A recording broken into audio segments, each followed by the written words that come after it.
If you see this drawing, you'll either think of the apple, the fruit, or if you are a bit of genius, you'll start thinking of Sir Isaac Newton and his gravity theory. But if we take a little bite of that apple, you'll instantly start thinking of iPhone, iPod, iPad, and other Apple Inc. products. So how Steve Jobs and Steve Wozniak went from a small garage in Palo Alto, California, to arguably the biggest tech company in the world. At just 17 years old, Steve Jobs dropped out of school after only one semester. And for a year and a half, he took plenty of courses to see what he would like to study. In 1974, he joined Atari as a video game developer. That's where he first met the other Steve Wozniak. Steve Jobs decided to take a break and traveled to India for 8 months to study Buddhism. After returning from his trip, he worked again for Atari to create a circuit board for the Breakout game. Also at that time, the Altair 8800 appeared, a computer that had to be assembled by customers, but with which nothing could be done.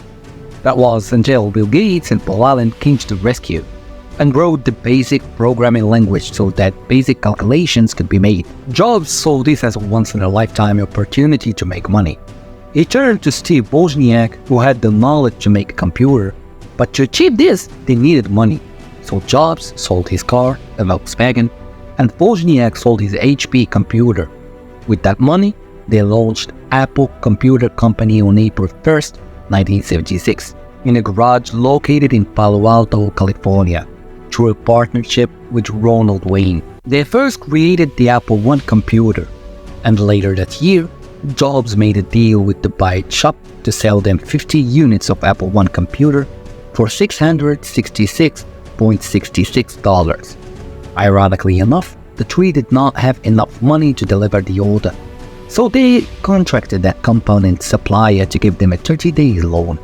In terms of profits, the two Steves took 45% each, and Dwayne the remaining 10%, but he sold it shortly after the company's creation for $800. I mean, we all agree this is the worst decision of his life, right? He was also the one who drew the first Apple logo and wrote the Apple I user manual.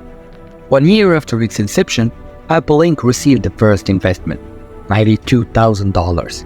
Success was guaranteed, so the Apple II was launched along with its own monitor, open architecture, and colorful graphics. Apple II was very successful, so Apple III was not long in coming. It was launched in 1980 in collaboration with IBM. With each passing day, the founders of Apple became billionaires. Steve Jobs became increasingly convinced that the future belonged to computer-friendly graphical user interfaces.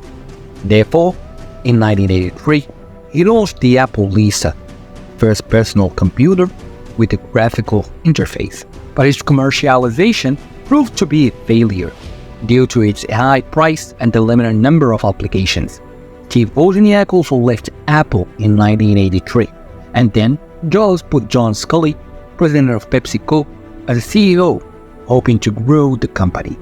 In 1984, Apple launched the Macintosh 128K, which was successful, but then dropped dramatically due to the high price, low speed, and software limitations. A conflict occurred between Steve Jobs and John Sculley over the different vision. For this reason, Steve left the company in 1985 and founded Next with some of his employees.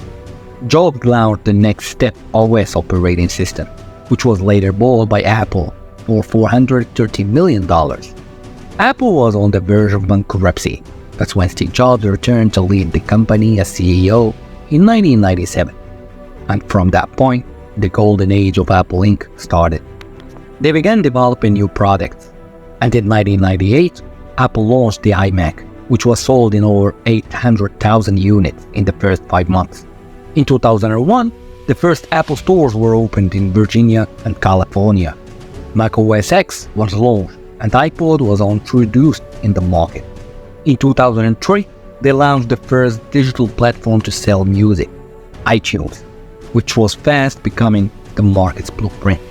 In 2007, Apple made the most profitable launch in its history, the iPhone, Apple's first touchscreen phone.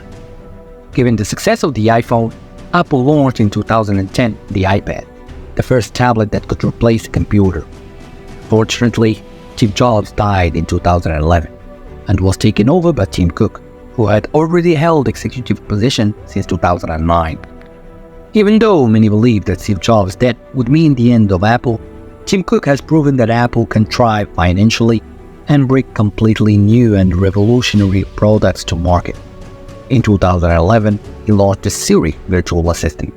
In 2015, he launched the Apple Watch, and earlier this year, they released the Apple Vision Pro. Right now, Apple is among the most valuable companies in the world, with a market cap of $3.48 trillion and with a net value of $3.4 billion. Now, finding out what Apple's past was and knowing where the company is now positioned, we can safely say that when Steve couldn't complete the job, Tim came and Cook